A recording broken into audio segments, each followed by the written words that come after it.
देश के सम्मानित शिक्षक साथियों, 2011 से पूर्व नियुक्त शिक्षकों को टीटी से मुक्त करने के लिए आज एक राष्ट्रीय स्तर पर अखिल भारतीय मोर्चे का गठन किया गया। मोर्चे में अखिल भारतीय प्राथमिक शिक्षक संघ, मोर्चे में Akhil Bharatiya junior high school शिक्षक संघ, मोर्चे में उत्तर प्रदेशी जूनियर हाई स्कूल शिक्षक संघ उत्तर प्रदेश, उत्तर प्रदेशी प्राथमिक शिक्षक संघ उत्तर प्रदेश ये शामिल हुए और अन्य कई संगठनों से टेलीफोनिक वार्ता हुई जिन्होंने अपनी सहमति भी जताई है। मंच आह्वान करता है, ये मोर्चा आह्वान करता है देश और उत्तर प्रदेश के सभी छोटे बड़े संगठनों से कि यह आपके व्यक्तिगत स्वाभिमान की लड़ाई नहीं है, ये देश के बेसिक शिक्षकों के स्वाभिमान की लड़ाई है। उनके स्वाभिमान को बचाने के लिए, अपने संवर्ग को बचाने के लिए आप सबको इस मोर्चे के साथ आना चाहिए और मोर्चा ये आपको भरोसा दिलाता है कि मोर्चे के जो शीर्ष नेतृत्व जिनके द्वारा आज गठन किया गया है वो मोर्चे में पिछड़ी पंक्ति में आपके साथ खड़े दिखाई देंगे और जो इसका नेतृत्व करना चाहे, जो भी लोग आज संगठन में छोटे बड़े संगठन हैं, जो इसका नेतृत्व करना चाहे, हम दोनों लोग उसके नेतृत्व में इस लड़ाई को लड़ने के लिए तैयार हैं। लेकिन केवल और केवल संवर्ग को बचाने के लिए इस लड़ाई को लड़ना होगा। अपने अपने व्यक्तिगत स्वाभिमान और ईगो को किनारे रखना होगा। हम दोनों संगठन मेरे पास किसी के पास ईगो नहीं है और ना ही ईगो को मैं करता हूं। मैं आप सबका आह्वान करता हूं कि आप इस मंच के साथ आइए। और चूंकि ये राष्ट्रीय स्तर की लड़ाई है, ये प्रदेश स्तर की लड़ाई नहीं है और इस पर सारे प्रदेश के सभी प्रदेश एक मंच पर हैं। हाँ, इस मोर्चे में देश के सभी प्रदेश हैं। आप लोग इस लड़ाई में आइए।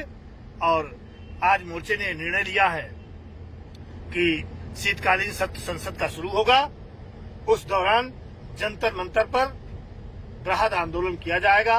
भारत सरकार से अनुरोध किया जाएगा, माननीय प्रधानमंत्री जी से अनुरोध किया जाएगा कि जो 3 अगस्त 2017 में आपने संशोधन किया है उस संशोधन को निरस्त किया जाए और शिक्षा अधिकार अधिनियम 2011 लागू होने से पहले जो भी शिक्षक नियुक्त थे उनको टीटी और पदोन्नति और में टीटी से मुक्ति प्रदान की जाए, ये मांग की जाएगी। साथ ही आज मैं आपको ये भी बता दूं कि Akhil Bharatiya junior high school शिक्षक संघ और प्राथमिक शिक्षक संघ, अखिल भारतीय प्राथमिक शिक्षक संघ ने संयुक्त रूप से कल रिव्यू दाखिल कर दिया है और उसको मजबूती से लड़ा जाएगा। संतोष हेगड़े के माध्यम से, संजय हेगड़े के माध्यम से इसको दायर कराया गया है और जिस दिन हेयरिंग होगी वो कोशिश की जाएगी कि एक अंगुली के माध्यम से इसकी हेयरिंग कराई जाए। हम लोग उसमें रहेंगे और 4 या 5 तारीख में हम 2 रिटें और फाइल करेंगे जो इस संवर्ग को बचाने के लिए होंगी। हम और अखिल भारतीय प्राथमिक शिक्षक संघ इन रिटों को संयुक्त रूप से फाइल करेंगे और जो भी हमारे हिस्से में इन रिटों को फाइल करने में आएगा हम लोग दे रहे हैं और देंगे। ये मैं आप सबको विश्वास दिलाता हूं और ये मैं आपको ये भी विश्वास दिलाता हूं कि ये मोर्चा इस लड़ाई को जीत करके रहेगा। आज की इस बैठक में उत्तर प्रदेशी प्राथमिक शिक्षक संघ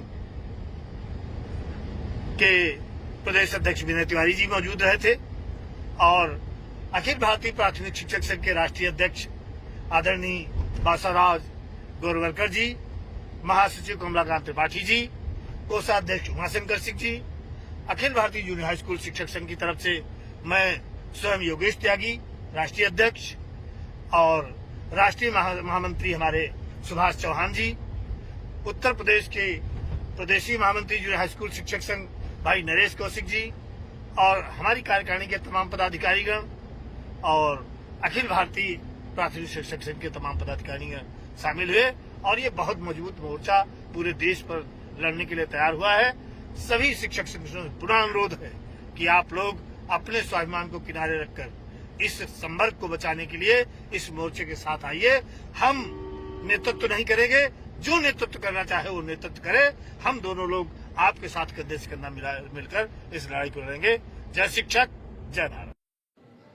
मैं Bhupendra Singh, duty president Jammu Kashmir teachers association. पिछले दिनों बहुत सारे शिक्षकों की कॉल आई है ऑनरेबल सुप्रीम कोर्ट ने जो एक आदेश जारी किया था टीटी को लेकर के, शिक्षकों का टीईटी होगा उसको लेकर, और आज सभी शिक्षकों तक मैं ये मैसेज पहुंचाना चाहता हूं अपनी तरफ से कि जब से ये आदेश आया है तुरंत उसके बाद बहुत सी राज्य सरकारों ने अपना जो पूर्ण विचार याचिका जो है वो दाखिल कर दी है, और पूरे देश भर में कुछ संगठनों के साथ भी हम कांटेक्ट में हैं। इसी सिलसिले में आज जम्मू कश्मीर टीचर एसोसिएशन का शिष्टमंडल एसोसिएशन के चेयरमैन शाह फयाज साहब की लीडरशिप में आज जम्मू कश्मीर के माननीय मुख्यमंत्री जी से भी श्रीनगर में मिला है, और उनसे भी इसके बारे में डिटेल में चर्चा हुई है। और हम भी ये आग्रह करना चाहेंगे जम्मू कश्मीर सरकार से, और खास करके विशेष रूप से केंद्र सरकार से, कि सुप्रीम कोर्ट में इसके ऊपर एक पूर्ण विचार याचिका जो है वो दाखिल करें, ताकि सुप्रीम कोर्ट ने जो आदेश दिया है, कैसा आदेश उन्होंने दिया है, जो उनका अपना फैसला है, वो सुप्रीम कोर्ट का कोई भी फैसला माननीय है, सम्माननीय है, लेकिन सरकार के कर्मचारी, सरकार के शिक्षक, सरकार के अधिकारी कैसे हैं, जिस सरकार को तय करना है। सरकार पूर्ण विचार याचिका जो है वो वहां दाखिल करे, और जम्मू कश्मीर में खास करके हम अपनी बात करेंगे कि हमें कभी स्क्रीनिंग टेस्ट के नाम पे, कभी इम्पैक्ट ट्रेनिंग के नाम पे, कभी टेस्ट लेने के नाम पे इतना हरासमेंट हम 15-20 सालों से, हम बड़ा संघर्ष हम लोगों ने किया है। और एक बार अभी हमारे शिक्षकों की 20 साल, 25 साल, 30 साल सर्विसेज हुई, और मुझे ऐसे ऐसे शिक्षकों की कॉल्स आई हैं जिनकी नौकरी 4-4 साल, 3-3 साल बची है। तो मैं सरकार से ये आग्रह करना चाहूंगा कि आप माननीय उच्च न्यायालय में एक पूर्ण विचार याचिका जो है वो दाखिल करें, उसके बाद सरकार का जो आदेश आता है, और उसके बाद एक सरकार अपना जो स्टैंड है वो केंद्र सरकार को भी ये क्लियर करना चाहिए, और जम्मू कश्मीर सरकार को भी, क्योंकि जम्मू कश्मीर में विशेष रूप से बहुत सारे टीचर्स जो यहाँ पे लगे हैं वो सारे बीएड हैं, डीएड हैं, एमएड लोगों ने की है, यहाँ पे लोगों ने नेट किया हुआ है, पीएचडी है, बहुत सारे लोगों ने डबल एमएस की हुई है। तो और किस तरह का टेस्ट शिक्षकों का होगा? और जहां तो शुरू में हमारे शिक्षक ऐसे भी थे जिनको 5-5, 10-10 महीने वेतन भी नहीं मिलता था, तो हमने बहुत संघर्ष जो है आज हम जहां तक पहुंचे हैं, संघर्ष हमने सहा हुआ है। तो मैं माननीय मुख्यमंत्री जी, जिनको आज हमारा शिष्टमंडल मिला है, मैं उनसे भी ये अपील करना चाहूंगा कि आप शीघ्र आप भी कोई स्टेटमेंट इसके ऊपर जारी करें, क्योंकि आपके समय में ही ये सारे शिक्षक जो जम्मू कश्मीर में जो 15-20 सालों से जहां काम कर रहे हैं वो समय लगे थे, और इसके साथ ही शीघ्र इसके ऊपर कोई फैसला हो। और शिक्षकों को मैं ये अश्योर करना चाहूंगा कि हमारा जो मान है, सम्मान है, डिग्निटी है, हमारे ये 2 काम है जिसके ऊपर हम लोग काम कर रहे हैं। पहले नंबर हमारा जो कर्तव्य क्या है, हमारी ड्यूटीज क्या है, ये हम जानते हैं। बच्चे को पढ़ाने के साथ साथ जो हमने बहुत से विषय तैयार किए हुए हैं कि बच्चे का एक संपूर्ण उसका जीवन, उसका व्यक्तित्व विकास कैसे हो, उसके ऊपर हम लोग कार्य कर रहे हैं। और इसके साथ जो हमारी राइट्स हैं उसके लिए जम्मू कश्मीर टीचर एसोसिएशन हम लोग संघर्षरत हैं, लड़ रहे हैं उसके लिए। और फिलहाल अभी तो हमें कोई अगर लगेगा हमें कि टीचर्स की डिग्निटी के लिए हमें सड़कों का भी सहारा लेना है, तो हम वो भी पीछे हटने वाले नहीं हैं। लेकिन हमें उम्मीद है कि हमारी जो सरकार है, चाहे वो केंद्र सरकार है, चाहे जम्मू कश्मीर की सरकार है, ये पूर्ण विचार याचिका दाखिल करने के बाद एक स्टेटमेंट इशू जारी करेगी, और शिक्षकों को इससे बहुत बड़ी राहत जो है वो मिलेगी। इसके साथ पिछले दिनों डायरेक्टर स्कूल एजुकेशन कश्मीर ने वहां पे टीचर्स टू मास्टर्स की एक डीपीसी जो है वो निकाली है, मैं उनको बधाई देना चाहता हूं अपनी तरफ से। और डायरेक्टर स्कूल एजुकेशन जम्मू से भी मैं अपील करना चाहूंगा कि कृपा करके आपसे आग्रह है कि जम्मू के अंदर भी बहुत से मिडिल्स और हाई स्कूल्स में मास्टर्स की पोस्ट खाली पड़ी हुई है, कृपा करके आप भी यहाँ पे जो डीपीसी है वो शीघ्र निकालें, ताकि जो पोस्ट खाली पड़ी हुई है शीघ्र उन पोस्ट्स को भरा जाए। एक बार पुनः मैं शिक्षकों को ये अश्योर करना चाहूंगा कि जम्मू कश्मीर टीचर एसोसिएशन हर एक इशू को लेकर, चाहे वो सरकार है, चाहे हमारे अधिकारी हैं, उनके साथ क्लोजली कांटेक्ट में है, और अपने शिक्षकों के साथ अनड्यू हरासमेंट हम किसी भी कीमत पे बर्दाश्त नहीं करेंगे।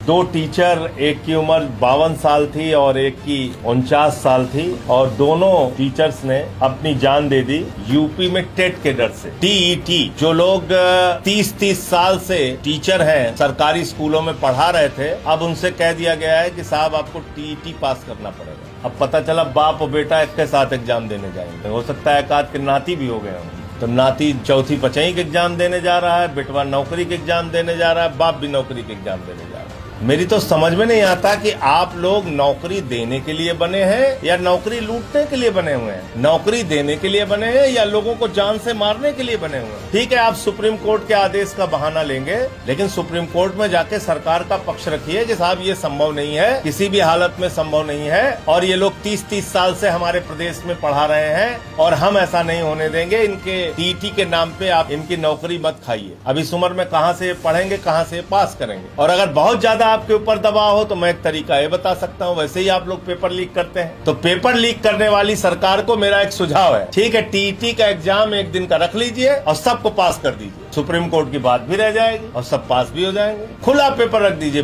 पेपर लीक हो ही रहा है, एक तरफ उत्तर दे दीजिए, एक तरफ पेपर दे दीजिए, वो लोग लिख के कॉपी जमा कर देंगे, पास कर दीजिए सबको। अगर इतना ही शौक है एग्जाम कराने का, पेपर लीक करके आप लोग घपला घोटाला कर रहे हैं, इस बार भला काम कर दीजिए। 57 साल का आदमी बेचारा, कम से कम वो पेपर लीक आप कर दीजिएगा और लिख देख लेगा, जो है यही लिखना है लिख के दे देगा, सबको पास कर दीजिए। नौकरी मत खाइए किसी की, लोग जान दे रहे हैं। मैं उत्तर प्रदेश के मुख्यमंत्री योगी आदित्यनाथ जी से और भारतीय जनता पार्टी से ये अनुरोध करूंगा कि शिक्षकों के जीवन के साथ खिलवाड़ मत कीजिए। बहुत मुश्किल से उनको नौकरी मिली है और 30-30, 35-35 साल से वो लोग पढ़ा रहे हैं, तो अब आप उनकी जान लेने पे उतारू मत होइए। और ये जो नियम है इसमें रास्ता निकाल के उनकी नौकरियां यथावत बनी रहे, इसमें कोई परेशानी उनको ना उठानी पड़े।